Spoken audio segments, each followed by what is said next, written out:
everyone, and welcome back to my channel. For those of you who are new, my name is Mignon Cobra and I make minimalist videos. So today's video is going to be Dangers of Decluttering, Minimalism in Excess. Yeah. So if you want to stick around, let's get right into it. So if you've checked out my last minimalist video, it was about decluttering obsession, how to get over it. And in that video I talked about how using minimalism up to a point where you kind of like ride a train and then you get off at your destination and you move on with your life. So that's kind of like getting over the decluttering aspect of minimalism. I recently got a comment from a subscriber asking about kind of like how they were stuck in the cycle and they didn't really know how to get out of it. So today's video is going to be the dangers of decluttering. Yeah, just kind of how to recap, kind of getting trapped in the cycle. I think one of the reasons that a lot of people get trapped in the cycle is because decluttering gives you kind of a high, it's aesthetically pleasing to see, a clean surface or a clean area. So it's really easy to kind of get addicted and become a little bit obsessive about the process of getting down to having less. I'm not advocating, disclaimer that minimalism is bad or that decluttering is bad or any of those things. I'm just talking about how some people can get into the extremes. I've gotten into the extremes. If you haven't seen it yet, my plastic bag was my purse video. That kind of sums up the lowest point in my decluttering obsession. So I just kind of wanted to make these videos for people who are kind of stuck in it and how they can get out of it by giving examples of how I got out of it, kind of what I started to learn that helped me kind of overcome this brutal cycle that I had going on. Okay, so yeah, so the decluttering. The dangers of decluttering. So you've decluttered and your quality of life is starting to go down, and that's kind of when you know you have a problem. When you start to kind of have deficits and you feel like nothing else has as much merit as decluttering, or you become kind of dogmatic or obsessive about the whole process of decluttering. I guess you kind of become obsessive about it. You find any opportunity in anything to declutter, even if it's things that you need or things you still like, but you feel like you have to, the principle of the matter is I just need to keep decluttering. So the thing that I wanted to say is that, decluttering becomes a crutch at some point.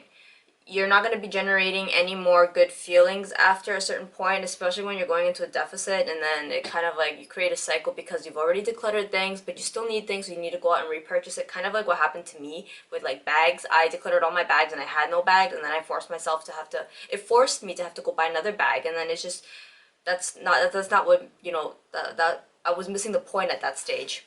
Alright, so let's get into it. So let's just go number one. Yeah, what to do about this. So this might be a little bit late for those who might already be at the extreme end of it, but say you're just starting out, or I guess even when you're at that stage of, at the end of the spectrum, you can take a moment to reevaluate and kind of, what was the goal you wanted to reach when you started decluttering, when you thought of how your life might be better with less things. What were you envisioning? Was it a certain aesthetic? Was it a certain lifestyle? Was it more time to do something else? What was it? For me, it was I wanted to have more time to make YouTube videos, to have more resources, more space, more everything. So that's kind of what was for me the jumping board off of my decluttering obsession as I moved on to start creating things. I started creating my YouTube videos.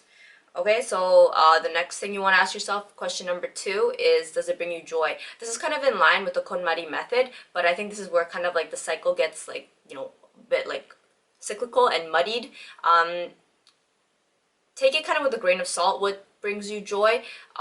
There's still for me, I decluttered a lot of things because it wasn't bringing me joy, but there are still things you need, so kind of maybe you want to make 2 separate things, from the things that bring you joy or don't bring you joy. You can declutter from there. But if there's things you still need, like your work boots or something, maybe you want to take it slow and figure it out. Although if you feel you want to declutter your work boots, that might actually be a symptom of you not really liking your job. So that could be something you could look into. Okay, question number 3. Does it serve a function? This kind of goes in line with the last point I just made. But yeah, does it serve a function? If it's 1, not bringing any joy into your life, and 2, it's not serving any function, I think this is something that's safe to declutter. But if you're in the realm of things that, brings you joy, or, doesn't bring you joy, but you still need it, you ought to hang on to it, and kind of there will be times you might need it, And I know that a lot of minimalist videos out there will tell you, you know what, don't save it just in case, blah, blah, blah, blah. But I think, you know, you need to be a little more grown up about this, and you need to kind of evaluate, do you need this? Like, is it like, do you live, for example, for me, I'll give a good example. I decluttered my scarves and my mittens, which was completely moronic because I live in a very cold, temperate city. It's very, very cold. And what did I have to do? You guessed it, I had to go out and rebuy it. So think a little before you start decluttering. You know, don't be emotional about the whole process. I think like a good like substitute to kind of like help it, like put a band-aid on the situation so you kind of figure things out, is put everything in a box and put it away. I kind of did that with some makeup I was gonna declutter. I just put it away because I had decluttered a bunch of like new stuff that I was just like, oh, I don't need it, it's not vegan free, or it's like cruelty, blah blah blah blah blah. But it was like oh, I actually even had one comment from a previous person. I think they deleted it later. They were like, have you never heard of secondhand donation? Well, you know what? That is an extremely valid point. I should have given it away, but to kind of illustrate the point is that I got very emotional in the whole process, and I think that also adds to the cycle. If you can, take a moment where you can step back and try to evaluate these things from not such an emotional perspective, and I think that might help give you some clarity. Be more objective in it. Think of maybe some alternative things. Yeah, I guess, like, yes, donate it to secondhand, give it to somebody else that might love or use it or appreciate it, or put it away in a box for maybe another time.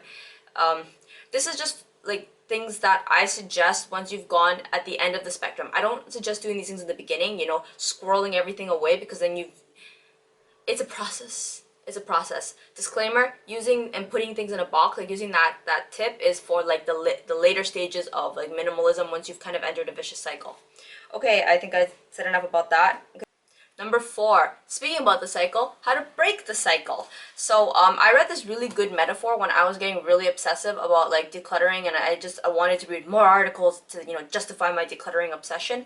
And one of them was consumerism and what was it? Minimalism and maximalism are two ends of a pendulum.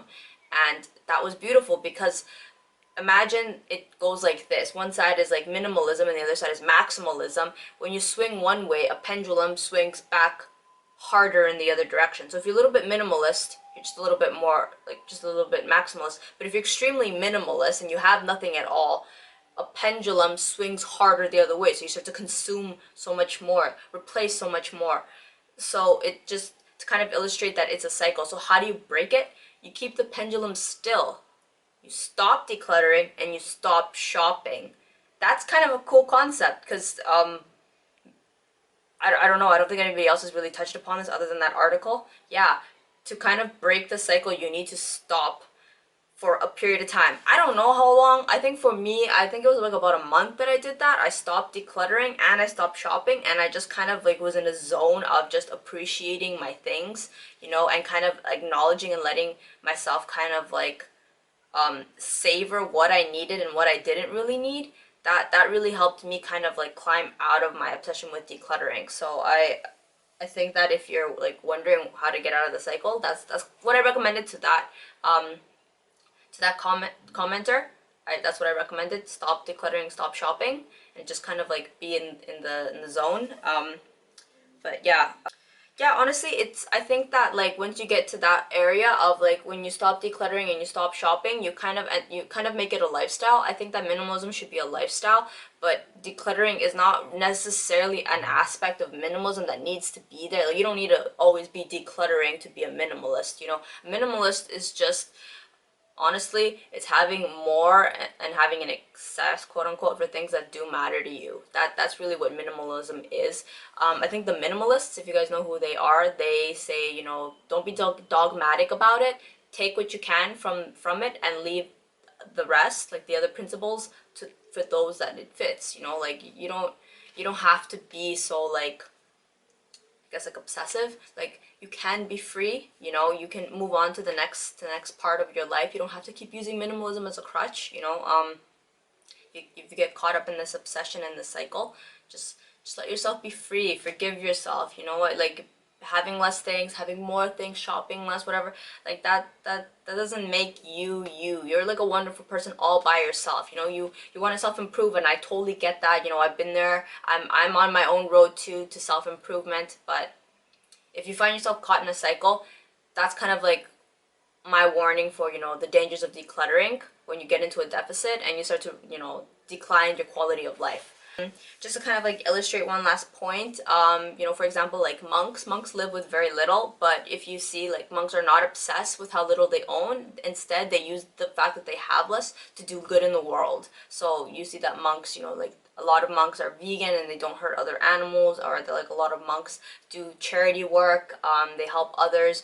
Okay, yeah, I know, like, there's bad monks out there too, but I'm just trying to illustrate, you know, because it's easy. They're a good example of people who don't own much. So, like, they don't put emphasis on worldly possessions, you know, and I think that's, like, a really good lesson that a lot of us could take. You know, don't get so obsessed with material possessions. I think that that's what one of the things about aspects of minimalism is, that you don't have to get obsessed with the material stuff. You want to kind of put more emphasis on the non-material stuff. So just, if you get caught up obsessing over your decluttering, you've kind of just gone from one end of the spectrum to another, you know, and you're still just obsessing about material stuff. So take a break from it.